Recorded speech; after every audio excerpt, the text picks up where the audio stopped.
Assalamu alaikum wa rahmatullahi wa barakatuh à vous tous, mes frères et sœurs en humanité et en foi, que la paix divine inonde vos cœurs en cet instant précis où nos âmes se connectent à travers ces mots, car il n'y a pas de hasard dans le décret d'Allah, et si vous êtes ici, c'est peut-être parce que votre cœur, fatigué par le tumulte incessant de ce monde, cherche un refuge, une réponse ou simplement un souffle d'apaisement. Vous est-il déjà arrivé de vous réveiller le matin avec cette sensation étrange d'épuisement alors même que vous venez de dormir ou de ressentir un vide immense au milieu d'une foule? Une angoisse sourde qui vous serre la poitrine sans raison apparente, comme si quelque chose d'essentiel manquait à l'appel, comme si votre boussole intérieure ne trouvait plus le nord.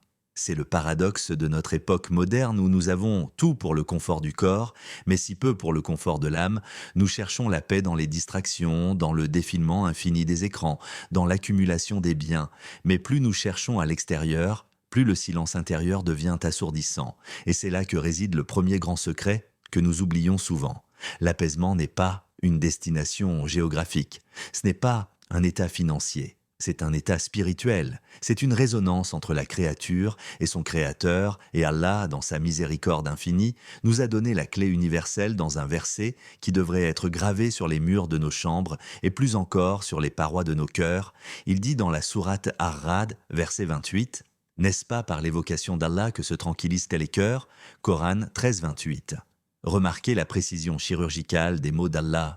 Il n'a pas dit que les cœurs se tranquillisent que par l'argent, ni par la gloire, ni même par la famille. Il a lié la sakina, cette sérénité profonde et inébranlable, à son souvenir au dhikr, car l'âme humaine est un souffle divin, elle vient d'Allah et elle ne trouvera jamais, absolument jamais, son repos loin de sa source. C'est comme essayer de faire vivre un poisson hors de l'eau. Vous pouvez lui donner le plus beau palais terrestre, il suffoquera, car son élément est l'océan, et l'élément de votre âme, c'est la proximité avec son Seigneur. Mais alors, pourquoi est-ce si difficile ? Pourquoi, malgré cette connaissance, le moment du Fajr, cette prière de l'aube, qui est la manifestation ultime de cette connexion, nous semble-t-il parfois être une montagne infranchissable ? Pourquoi la lourdeur de la couette semble-t-elle peser plus lourd que la promesse du paradis ? C'est ici qu'il faut plonger dans les mystères de la conscience humaine. Un homme est venu un jour voir le grand savant Hassan al-Basri et lui a dit « Ô imam, je prépare mon eau pour les ablutions le soir. J'ai l'intention de me lever, mais je n'y arrive pas.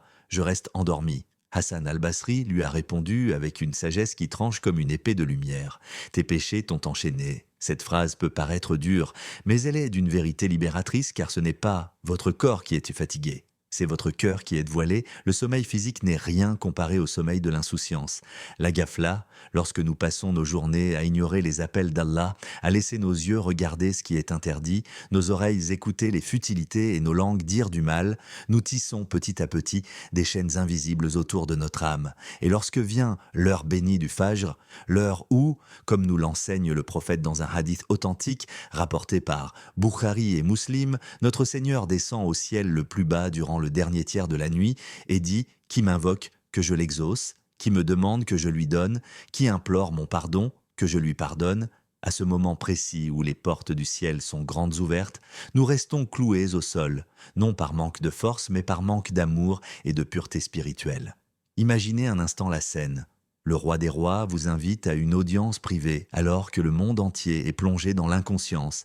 Il vous choisit, vous, pour venir lui confier vos peines, pour déposer ce fardeau qui brise votre dos, pour trouver enfin cet apaisement que vous cherchez partout ailleurs, et nous choisissons l'oubli. Le prophète disait à Bilal lorsqu'il appelait à la prière « Arina biha, ya Bilal ». Apaise-nous par elle, ô Bilal, la prière n'était pas pour lui une obligation lourde. C'était sa station de repos, sa bouffée d'oxygène dans un monde étouffant. C'était le moment où il quittait la prison de la dunya pour entrer dans l'immensité de la miséricorde divine.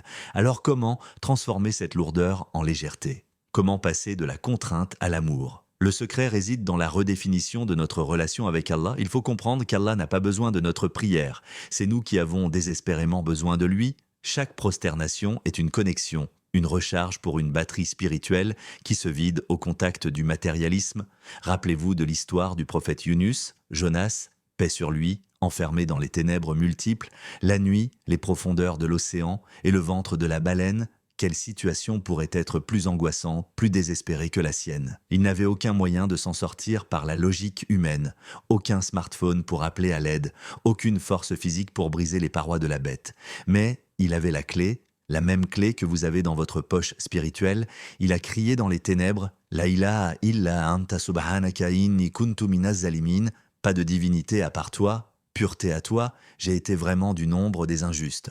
Coran 21, 87, et Allah dit juste après « Nous l'exaucâmes et le sauvâmes de son angoisse. » Et c'est ainsi que nous sauvons les croyants, entendez-vous? C'est ainsi que nous sauvons les croyants. Cette promesse est valable pour vous aujourd'hui, dans le ventre de votre dépression, dans les ténèbres de vos soucis, dans l'océan de vos doutes. L'apaisement vient lorsque l'on cesse de résister au décret d'Allah pour s'y abandonner totalement. Le tawakkul, la confiance absolue, ce n'est pas dire « je ne fais rien », c'est dire « je fais de mon mieux et je laisse le résultat au maître des univers ». Savez-vous pourquoi nous sommes si stressés? Parce que nous essayons de contrôler l'incontrôlable, nous portons sur nos épaules le poids du futur alors qu'il n'appartient qu'à Allah. Le prophète a dit « Si vous placiez votre confiance en Allah comme il le mérite, il vous donnerait votre subsistance comme il la donne à l'oiseau. Il part le matin, le ventre vide, et revient le soir, le ventre plein. » Tirmidhi. L'oiseau ne fait pas de dépression nerveuse en pensant à demain, il chante les louanges d'Allah, il fait la cause en s'envolant,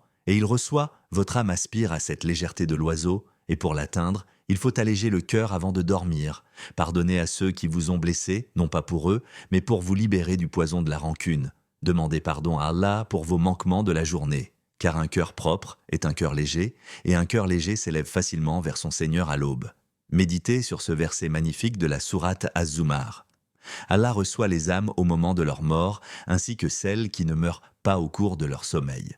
Il retient celles à qui il a décrété la mort, tandis qu'il renvoie les autres jusqu'à un terme fixé. Coran 39, 42, chaque nuit, votre âme quitte votre corps, elle voyage, elle retourne vers son Créateur, et chaque matin, lorsqu'il vous la rend, c'est une nouvelle chance, un nouveau miracle, un sursis qu'il vous accorde. Ouvrir les yeux le matin n'est pas un acte banal, c'est une résurrection mineure. Comment oserions-nous commencer cette nouvelle vie offerte en ignorant celui qui vient de nous la rendre? Le secret pour se lever sans effort, c'est de s'endormir avec l'amour, c'est de s'endormir en se disant « Oh Allah, si tu me rends mon âme demain, je promets de l'utiliser pour te satisfaire. » Et la première chose que je ferai, c'est de venir à ta rencontre dans la prière. Quand l'amour est le moteur, le sacrifice disparaît. Une mère ne se plaint pas de se lever la nuit pour son enfant qui pleure parce que son cœur est lié à lui. Votre cœur est-il lié à Allah ou est-il lié à ce monde éphémère qui, tôt ou tard, vous brisera? Posez-vous cette question ce soir dans le silence de votre chambre. Qu'est-ce qui m'empêche vraiment d'être en paix? Est-ce la peur du manque? Allah est Ar-Razzaq, le pourvoyeur. Est-ce la solitude? Allah est Al-Wali, le proche, l'allié. Est-ce la culpabilité? Allah est Al-Ghaffar, le grand pardonneur. Il n'y a aucun état émotionnel, aucune détresse psychologique que le Coran ne puisse se soigner. Mais il faut prendre le médicament, il faut ouvrir le livre, il faut poser le front au sol et laisser couler les larmes, car ces larmes qui coulent dans le secret de la nuit nettoient bien le cœur, mieux que n'importe quelle thérapie. Elles sont les témoins de votre sincérité, et Allah n'attend que ce pas vers lui. Il dit dans un hadith Qudsi, « Si mon serviteur s'approche de moi d'un empan, je m'approche de lui d'une coudée. Et s'il vient à moi en marchant, je viens à lui en m'empressant. Réalisez-vous? Qui s'empresse vers vous? Le Créateur des sept cieux s'empresse vers sa créature fragile. Quelle gloire, quel honneur, quelle source inépuisable de paix. Alors, ne cherchez plus le secret ailleurs, le secret est là, juste devant vous, dans cette direction de la Qibla, dans ces mots sacrés, dans cette connexion intime. C'est une invitation royale qui vous est tendue 5 fois par jour, et plus particulièrement au cœur de la nuit, là où les masques tombent et où l'âme se retrouve nue face à la vérité.